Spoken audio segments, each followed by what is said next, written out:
Okay, let's dive into this. Welcome to today's Explainer.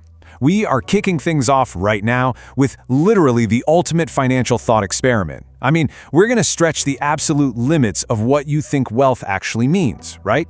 And then we're going to crash right back down to earth to tackle a very real, very imminent economic storm that is heading our way. Let's get into it. So here's the scenario. Boom. You just got handed $1 trillion. Not a million, not a billion, a trillion. But here is the massive catch, and you got to move fast. You have exactly 24 hours to spend every single penny of it, or you lose the whole shebang. Now you might be thinking, oh, that's easy. I'll just buy everything I've ever wanted. But hold on, let's actually look at the math here.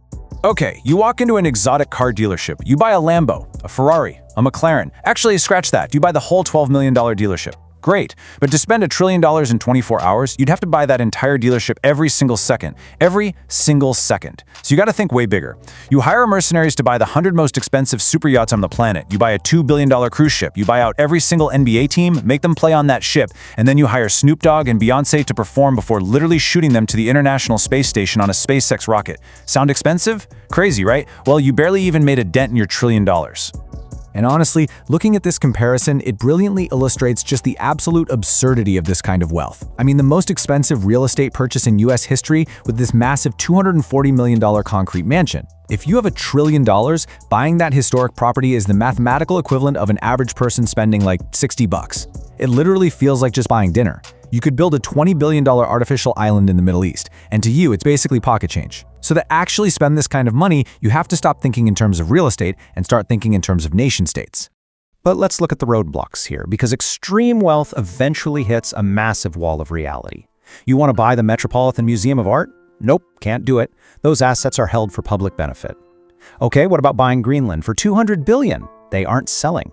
You would literally have to spend $50 billion to assemble a private military just to try and force a sale. What about politics?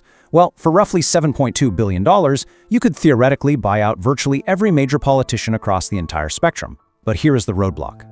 As we've seen historically, money influences politics, but it absolutely does not guarantee the outcome. Democrats have outspent Republicans and still lost. Billions can be poured into a state and the voters will still reject you. Culture and public perception just aren't as easily bought as a super yacht. So maybe you turn to philanthropy. And as you'll see here, some things are shockingly cheap to fix. Because debt is sold to collections for literally pennies on the dollar, charities can erase it at a 100-to-1 ratio. Think about that. That means you could wipe out all US medical debt for just $2.2 billion. Done. You could end world hunger by 2030 for $40 billion. Easy. But then you try to help the US government with its $36 trillion national debt. You go to pay.gov to just donate your billions, and you find out the Treasury's website has a maximum donation limit of just $1 million. So even with unlimited funds, you hit these massive, unmovable systemic roadblocks. Transaction failed. Welcome to reality. Let's just take a collective breath here. We need to lower the volume for a second. You don't have $1 trillion. I certainly don't have $1 trillion. And the hard truth is, instead of daydreaming about infinite wealth, we are currently standing face to face with a massive economic wall that is coming straight for everyday portfolios. Which brings us to Section 1, the coming economic shock and the Iran catalyst. We really need to talk about the impending geopolitical shock brewing in the Middle East right now, specifically regarding Iran. Now, looking at this purely from an economic standpoint, strictly as a catalyst, this situation is setting the stage for massive historic spikes in global oil prices. And you know what? That single variable changes everything for your wallet. When oil prices double, the cost to produce and transport literally everything you buy doubles. This drives up inflation. When inflation spikes, consumer spending drops and jobs start to disappear. And that creates the ultimate economic boogeyman, which is stagflation. That's high inflation mixed with high unemployment. And the really terrifying part of all this, the Federal Reserve's hands are totally tied. They can't just cut interest rates to save the economy, because doing so would just make the inflation even worse. So the middle class gets squeezed hard, and weak businesses get absolutely wiped out. But hey, before you panic, look at this timeline. History shows us this exact cycle has been happening for over 100 years. It's like wax on, wax off. We had the dot-com crash in 2000, the subprime mortgage crisis in 2008, the 2020 pandemic, the 2022 bear market. The specific reasons, they change every single time. But the actual mechanics of the collapse and then the inevitable recovery, they play out exactly the same way over and over again. And that's why smart investors do not let these collapses terrify them. In fact, it excites them. As Warren Buffett famously says right here, when everybody's bearish, I'm bullish. This is the exact moment to buy high-quality, resilient companies when there is blood in the streets. You're getting them at a massive discount simply because the broader market is acting emotionally. Now, if you're sitting there thinking, well, I'll just pull my money out and sit in 100% cash until this whole thing blows over, I need you to pay very close attention to this number, 80%. That is how much of your purchasing power you lose over 25 years due to inflation. Market crashes do not kill portfolios, they recover. Inflation is the true silent killer that cooks you alive if you try to hide in cash. All right, Section 2, the AI supercycle and building a fortress portfolio. Now, what's really interesting about this slide is how it introduces the picks and shovels companies that are actually going to survive the coming chaos. Because to survive the coming stagflation, we don't just chase cyclical oil stocks that bounce up and down with the news. No way. We look at the absolute strongest structural trend in the market right now, the AI supercycle. We want the foundational infrastructure companies that the world simply cannot function without, regardless of what oil prices are doing. Let's break down this core infrastructure. Look, AI is incredibly power hungry, right? But instead of grid-dependent energy, we look at non-cyclical power. Companies like CG for nuclear, VRT for cooling, and Bloom Energy for on-site production. But there's also this massive kind of hidden bottleneck, and that's memory. As AI gets 10 times more complex, it needs 10 times more high bandwidth memory. And right now, just 3 companies, Micron, SK Hynix, and Samsung, they control 90% of that entire market. No matter who else tries to enter the game, it will take them at least 5 years just to build the facilities. These 3 literally hold the keys to the kingdom. Then we move over to production. We're talking NVIDIA and ASML. I mean, ASML is practically a monopoly. They make the only machines in the world capable of manufacturing these advanced semiconductors. And let's not forget the productivity titans either. Take Amazon, for example.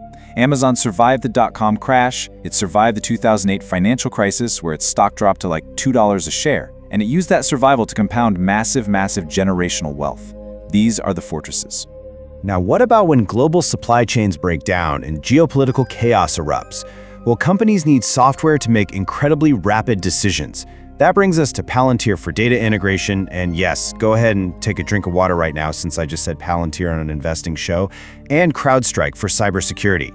In deeply uncertain times, these software companies provide the absolute certainty and stability that governments and massive corporations are just desperate to buy. But honestly, here is the real secret to holding these stocks during a full-blown crisis.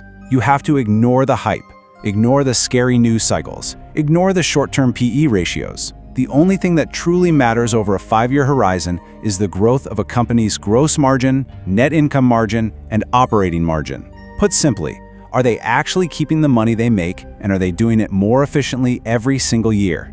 If those 3 metrics are climbing steadily year after year, the stock price will eventually follow those earnings, no matter how much noise the media is generating. Which brings us to Section 3, the golden rules for long-term wealth. So the crucial point here is all about the behavioral psychology you need to actually survive this specific economic shock. Because, let's be real, having the perfect list of companies means absolutely nothing if you do not have the behavioral psychology to hold them. Your mindset is your ultimate weapon against economic shock. Just think about this timeline. 25 years ago, the S&P 500 was at 1,500 points.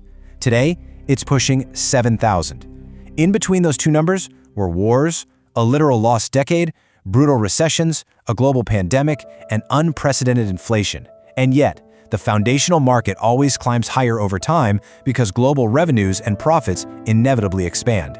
The world does not stop. So how do you actually survive this? Well, here is your blueprint. First, maintain dollar cost averaging. Keep buying at set intervals no matter what the market is doing. Second, ensure a large chunk of your portfolio is firmly anchored in a core S&P 500 fund. Third, never ever use margin or debt to invest during a crisis. Fourth, suppress that FOMO, that fear of missing out. And most importantly, buy slow. You will never ever perfectly time the bottom of a crash, so be patient and let the process work for you. Impatient, impulsive behavior is what truly ruins portfolios. These steps are your absolute ultimate defense against the coming chaos. Look, the economic shifts we discussed today aren't a matter of if, but when. The whole trillion-dollar fantasy at the start, that was a lot of fun. But the reality is that real wealth is built by the minority of people who look at chaos, stay entirely calm, and execute a proven plan while everyone else is running around panicking. So I'll leave you with this one final thought. In a world of financial chaos, when the shock hits, are you going to be part of the crowd that gets wiped out? Or are you preparing right now to build generational wealth? Thanks so much for joining me on this explainer, and I will see you in the next one.